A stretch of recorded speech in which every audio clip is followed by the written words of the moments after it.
A warm welcome to all of you, colleague researchers of the Department of the Built Environment, to the Special Research Award ceremony. No need for me to explain, things are a bit different from other years due to the current pandemic.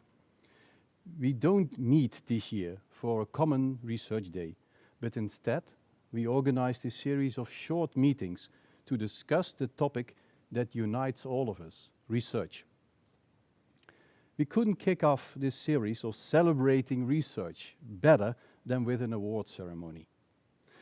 The intentions and goals of the annual research awards are empowerment and celebrating of departmental research community, showcasing the academic and societal impact of our department, broadcasting our departmental research DNA, showing pride and building a feeling of pride to be part of this department. And finally, personally encouragement of researchers in view of your academic careers. Any reward comes with criteria. This year, the criteria have been updated and aligned with the departmental vision that is in progress. Not being the issue of today, I would like to tell you that we received a huge amount of results and visions on the drafts that we have sent to you. And I can promise you that we will come back to you on that very soon. And I'm grateful for all these results, of course. Going back to the award ceremony and the criteria. To be precise, different from previous occasions, not only traditional valid indicators on academic excellence are judged, but also active contributions to open science, a collaborative working attitude, team spirit, and initiating ideas related to societal impact. There are 3 awards to be granted today, and without any doubts, all candidates fit perfectly into this vision. The first is the Outstanding PhD candidate, and the second, the Exemplary Research Award, that will be granted from the MT Research. And finally, the third one is the Best Supervision Team, that comes from the Departmental PhD PDN network. Whomever wins, let me be clear. To me, you're all winners, and my deepest appreciation for your hard work in times of limited communication in our research community. However, some of us will be put in the spotlight today for their wonderful achievements, but these colleagues actually represent more or less all of us. To close this introduction and to bring it to an end, this is not just an occasion, but part of a well-planned series of events celebrating research together in what we call from now on the Built Environment Science Café. A series on a diversity of research topics that will all be announced to you over time by mail and can be found actually and will be gathered on the Built Environment YouTube channel. Let us celebrate research today, starting with an award ceremony and meet again soon with each other in the Science Café. I make you a promise. The first drink is on me. I now introduce Maarten Hornix, who will take over the award ceremony for me. Maarten.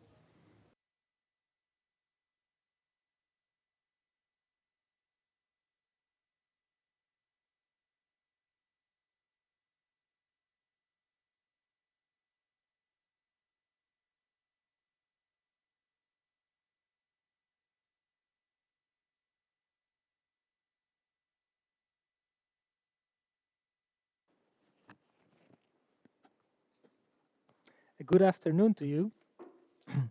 We go to the first category, which is the award for the Outstanding PhD candidate. And as already mentioned by Theo, I will briefly, before I announce the candidates or the nominees, I will explain you the criteria that have been used by the MTR to evaluate the nominees. And there are mainly 2 criteria: the research excellence, which is more a classic academic, based on more classic academic indicators as research quality, but also extraordinary achievements for education and valorization. And the second is criteria based on the desired identity of our department, based on our vision. So societal impact, open science, and collaborative attitude. Furthermore, the candidates are eligible when they have a current PhD appointment or have been awarded a PhD degree in the past year. So here are the nominees of 2020.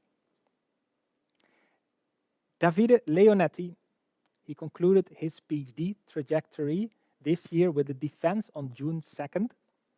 His field of research is modeling of the fatigue resistance in bridges.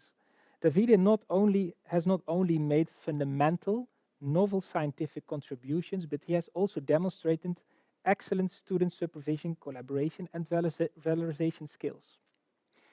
He now is an assistant professor in the team of structural engineering and design, a colleague of us. Number 2, Sehong Kim defended his thesis on June 25. His research was optimizing the location of charging stations for electric vehicles. He has been a diligent student who is very productive in terms of producing content material while maintaining a very high standard and precision of work. He stayed with us in our department and currently is working as a postdoc in the team of urban planning and transportation. Then we have Johnny Boonstra. He also defended his thesis just before summer in June. His research is in the group of applied mechanics and design, and it was on the topic of multidisciplinary optimization of building spatial designs. He was nominated not only because of his extraordinary achievements and attitude, but also because of his initiative to improve codes and openly publish that on GitHub, such that it's available to others. And finally, Thijs Kruiselbrink.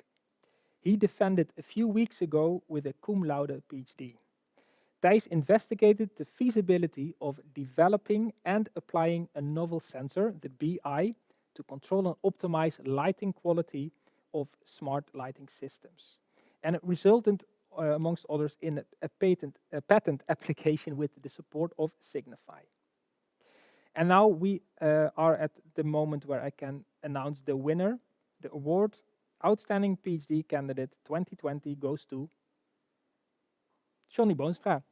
Congratulations. Johnny, I have some nice words for you, and most of them come from your supervisors. The title of your thesis is Multidisciplinary Optimization of Building Spatial Designs, Co-Evolutionary Design Process Simulations, Evolutionary Algorithms, Hybrid Approaches. And for you, that's very familiar, but and it's a mouthful, but your research content is worth this long title because you did excellent work. According to the motivation given by your supervisor, you not only have proven an exceptional attitude towards research on buildings, design, and computation, but also show a great level of independence in gaining deep understanding of spatial design, structural engineering, building physics, and computer science/AI. But also, you have proven to be able to translate this research into interesting societal applications, of which already one has resulted in an actual real-world case study. In addition, you have shown great commitment to the research team by voluntarily restructuring and updating the code and techniques for preceding projects, thereby significantly improving its efficiency, robustness, and clarity. You decided yourself to publish this complete toolbox on GitHub, including proper referencing. And this last achievement, I personally very much appreciate. That should get much more recognition in academic world, these open source publications. A quote from your nomination letter: Johnny has contributed strongly to deliberately make his research flourish at the very heart of the department. Multidisciplinary research on the scale of buildings and regarding the support and optimization of their design. Within this framework, he has strived for excellent science with rigorous verification and validation as seen from the natural sciences. However, at the same time, he has grounded all his outcomes in society via the collaborations and the international GitHub open source publication of all his tools developed. Johnny, again, congratulations on your award. And I will now invite you to present your pitch of the research. We all are very curious what you have done in your work, and we will see a video now. In my research, I worked on multidisciplinary optimization methods for the conceptual stages of design, focused on building spatial design, structural design, and thermal design. First of all, I would like to recognize my amazing team.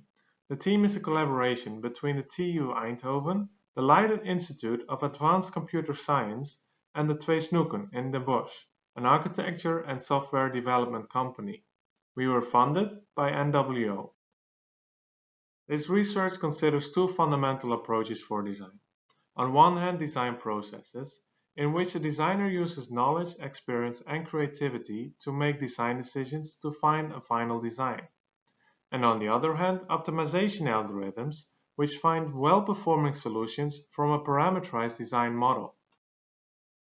Design processes are goal-oriented and use relatively few design evaluations, but they are difficult to simulate and be assessed regarding optimality.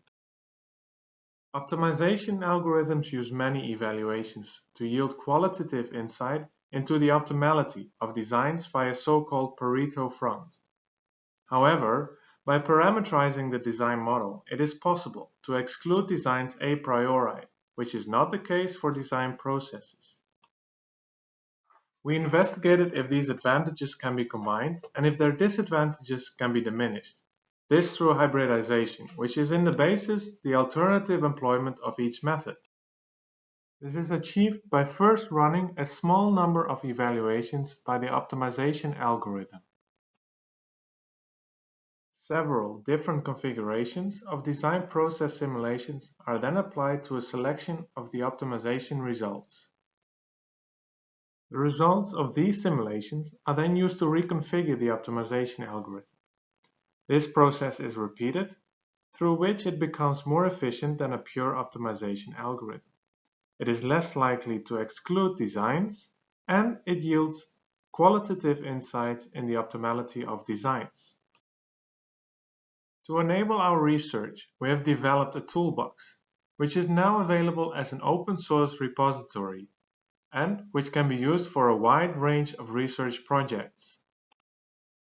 For example, for a real-world case study into our methods, we coupled it to the BIM software of the Twee Snoeken.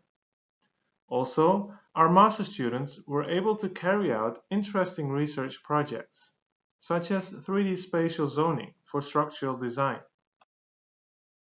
The toolbox also contains discipline-specific tools, such as smart designgrams, which can place pre-configured structural building blocks on physically meaningful locations. Or topology optimization, which finds a distribution of structural material such that it yields a stiff structural design. And these are just a few of the interesting applications. Now let's see what the future has in store. Congratulations, Johnny, also on my behalf, of course. And thank you very much for the wonderful pitch that you just showed to us.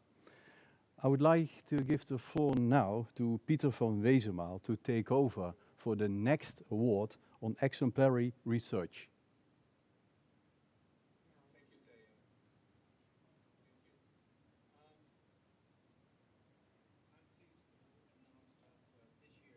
Received three excellent and esteemed colleagues as candidates for the Exemplary Research Award of this year, proposed by the four research programs. And as both Theo and Maarten already have indicated, the criteria for these awards are actually a mix of, let's say, the classical, traditional academic indicators on output, etc., and a mix of criteria which are linking back to our Vision 2030 on societal impact, collaborative attitude, cross-disciplinary collaboration, etc., etc. As I said, we have today three excellent candidates, all three esteemed colleagues. The first one I want to mention is Rijk Blok and his work on the Smart Circular Bridge, bringing clearly the issues on sustainability and bio-based materials into the field of civil engineering. Really cool work, I think my daughter would say. Then the second candidate is Sandra Lucas with her work on circular concrete, clearly addressing indeed also very important societal issues on scarcity of resources and on environmental pollution. And the third candidate is Marielle Aerts with her work on lighting and the impact of it on our well-being. As I said, three really very nice and very good candidates. And the awkward situation with awards is, of course, that there's always only one winner. But nevertheless, I think both Theo and Maarten made it already clear, but I want to say it myself as well. There are no winners. We all are winners in a way. But I have to announce now who won. And the award this year goes to Marielle Aerts. Marielle, congratulations. On behalf of all of us, I think clearly your work on lighting is a very nice example of a very everyday topic. Most people don't realize immediately its impact on people and on society. But if anybody thinks a bit on the effect on light, on sleeping, on the quality and on the quantity of it, on the productivity of your work, and even in general well-being, everybody understands that this is a topic, and so it's also research work with a huge societal impact. You have specialized, you are the specialist in daylight research, and as such, you're also one of the initiators of the European network of daylight researchers, clearly stating your international orientation and network. And on top of that, another specialization in your work is clearly the impact of light in hospitals and care institutions.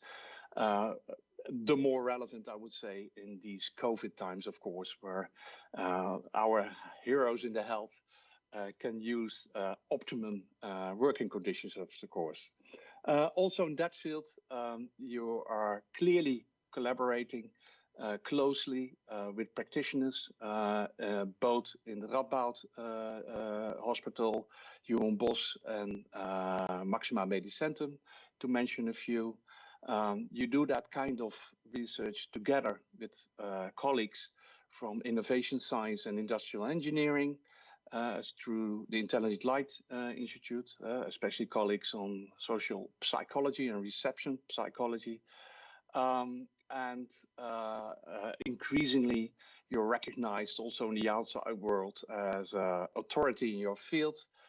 Newspapers, radio stations, seeking your statements on the importance of light, raising the lantern, as one of the titles of your papers is. I think that's really putting light also on us and our research, so thank you for that. And last but not least, you're also an inspiring teacher and a very dear colleague. So we all hope that we still can enjoy for years to come your nice work. And for now, I think I can give you the floor to give a small pitch on your work and enlighten all of us about the importance of it. Congratulations again, Marielle. First of all, I want to take you back a bit on memory lane. In 1993, I started my academic career with my graduation project at the former BPS, called VAGO, Fysisch Aspecten van de Gebouwde Omgeving, where I did my graduation project together with Philips on the light preference of office workers under real normal working conditions. At that time, it was one of the first studies at our department who also involved users. And when I asked my former professor why that was the case, he said to me, people are too complex. To be honest, we've come a long way, and I still believe there's a lot to learn and a lot to gain from these types of studies. After 30 years of research experience with these types of study methods, I have to agree with my former professor, but I have to rephrase that into, although people are complex, performing user studies is no sinecure. Field studies require time, energy, management skills, and a constant balancing between gathering all possible data without intruding. It is essential to understand the impact of the physical environment on health, well-being, performance, and life to develop a sustainable future. It requires as well to go beyond the borders of your own expertise. I have a network involving psychologists, physiologists, chronobiologists, medical doctors, but also experts in the field of light engineering and technology, control systems, artificial intelligence, etc. The Building Lighting Group, we aim for sustainable lighting solutions by integrating results of light effect studies and the technological development, ultimately aiming for smart cities for the benefit of the users. So when in 2016 I got the opportunity to work on this PhD research in the program Creating Healing Environments Hospitals with a focus on lighting, I knew this was right for me. In this study, I first determined how light can support the work of care professionals working in hospitals, focusing on patient safety. One of the first topics is related to the visual performance. One of the key tasks of nurses is preparing, distributing, and administering medication. Another topic is related to the non-image forming effects of light, mainly with focusing on night shift work. Night shift work has a huge impact on the performance, the sleep, social and family life, health, and the quality of life of nurses. For many care professionals, working rotating shifts is one of the main reasons why they leave the profession. A third topic was related to stress, specifically in operating rooms. 50% of the operating rooms have no daylight at all. And under this stressful condition, we wanted to look at how it could positively impact or reduce the stress working under these conditions. Although this is not part of my thesis.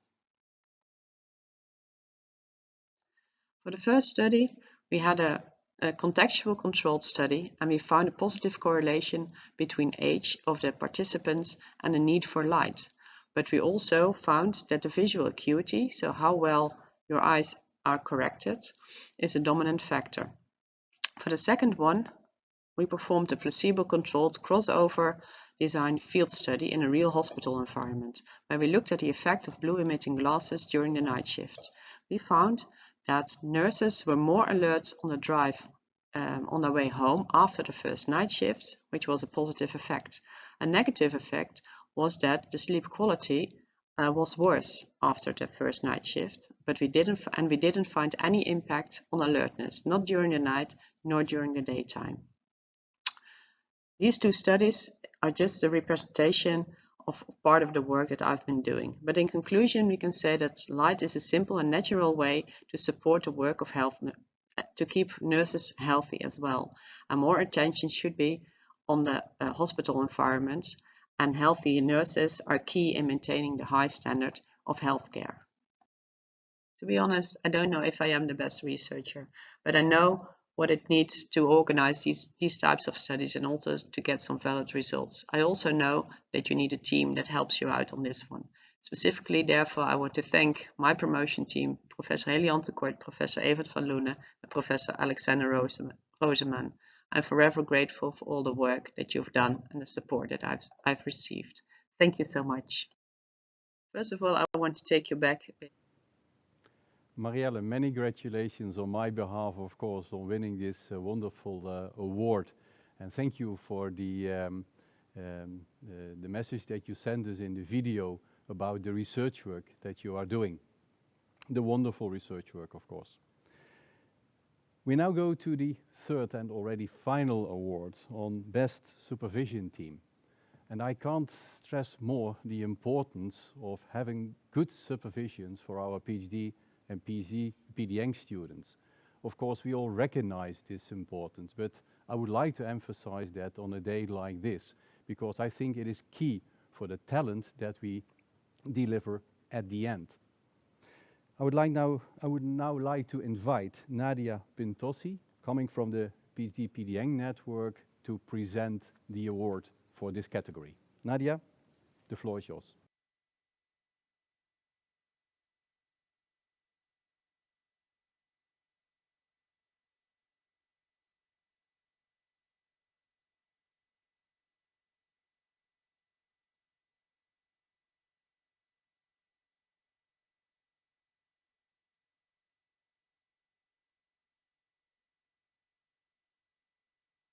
Thank you, Theo, for the introduction. And I would like to start creating a bit of suspense before announcing the Best Supervision Team 2020. So I will introduce us and why this team won. So I'm here today on behalf of the board of the PhD and PDN's network of the built environment, which is the organization gathering the PhD and PDNs of the department. As a board, along the year, we organized several activities, among which this award. Well, our fellow PhDs and PDNs filled in a questionnaire based on the phase in their trajectory, evaluating the supervision team. And this evaluation was based on the quality of the communication, the mentorship, the coaching received, the feedback, the guidance, and the support. This resulted in an overall evaluation of the quality of the supervision that, combining with the research output, allowed us to determine which is the best supervision team 2020. And without further ado, I would like you to join me in congratulate the best supervision team 2020, Professor Ake Soiker and Assistant Professor Emanuela Bosco. Congratulations, and on behalf of your PhDs, I would like to thank you for the great work you are doing with them. The flow, the communication that you can ensure, the timely feedback on their drafts and the support in preparing themselves, but also the coaching and mentorship that they're receiving from you. And I guess also Theo would like to join me and congratulate you. Congratulations again.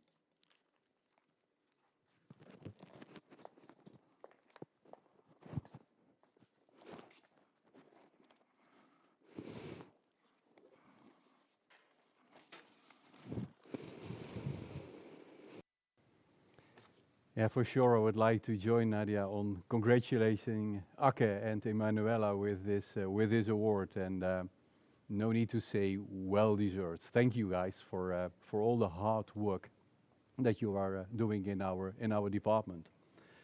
Congratulations to all the award winners here, Marielle, Johnny, Ake, Emanuela. Thank you very much for all your wonderful achievements, and as told in the introduction, you're exemplary for everything that we do here. You're the lighting example, to speak in the words of Marielle, for all of us. We promised you an award, but you have nothing yet. But I can tell you there is an award, and I will show you the award here on the screen. This is what you will receive. We will sign it here immediately after the ceremony and send it to your home offices, and we hope to see that at the background on many of the team meetings that we will have over the coming period of time. Having said that, I would like to give the opportunity to Peter van Wezenmaal to explore a little bit more on the idea that already announced in the introduction, the fact that we started a virtual platform called the Built Environment Science Cafe. Peter, would you be so kind to explain a little bit more on the next issues that will come on this platform? Thank you, Theo. As our dean already have mentioned, dear fellow researchers, we launched today the Built Environment Science Cafe. Perhaps it's good to make very clear why we do it. Very clearly, of course, because today we normally would have met each other on campus live and share our research, build our research community, strengthen it. But unfortunately, due to COVID, that's impossible. But of course, the same is also true for the more everyday communication we normally have, meeting each other on the floors, at the coffee machine, and exchanging and sharing our ideas on research. All of that is, due to Corona, currently impossible. At the same time, as already mentioned also today, Vision 2030 is firmly believing that we should team up more, collaborate more, share more our research. So that's the reason why we thought it to be crucial to launch a digital venue to compensate for this. So a more continuous structural venue in which we can meet. And that's the Built Environment Science Cafe. Actually, what is it? Well, it is this YouTube channel you can easily subscribe to by clicking the button on the right of your screen, which says subscribe, or in Dutch, abonneren. And what is it for? Well, actually, it's a platform for all of you. If you want to present and share your research, if you want to present your network, there are several networks of researchers within the faculty on health, on sustainability, on circularity, and probably much more. If you want to share what you're doing and invite colleague researchers, same is true to identify potential new research programs and the chances you see to team up together to apply for it. So any research-related initiative is welcome. If you want to do so, please contact Monique Dongelmans. She's trying to program our science cafe. And there is also already a first program for the first two meetings. One meeting will be led by Maarten Hoorniks and Peter Pauwels. It will be on the importance of artificial intelligence for our faculty and for our research. It will be on the 13th of November. And it will be followed up on the 7th of December by a dialogue between Lisanne Haviga and Auke Hoekstra on energy transition. I hope you will all join in the Science Cafe, and we will have lively debates, and I hope to see you there. And the first drink is on our dean, but the second drink is on me, I would say. I hope to see you soon there, and that's going to be, let's make a huge success out of it. Thank you very much.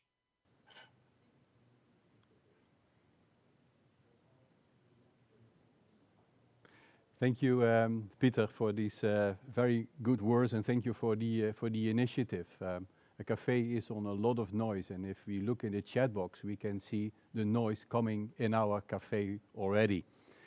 I would like to thank everybody for joining us, particularly Monique and her crew here to make this all possible. So yeah, a big round of applause, I would say, from all of us to you.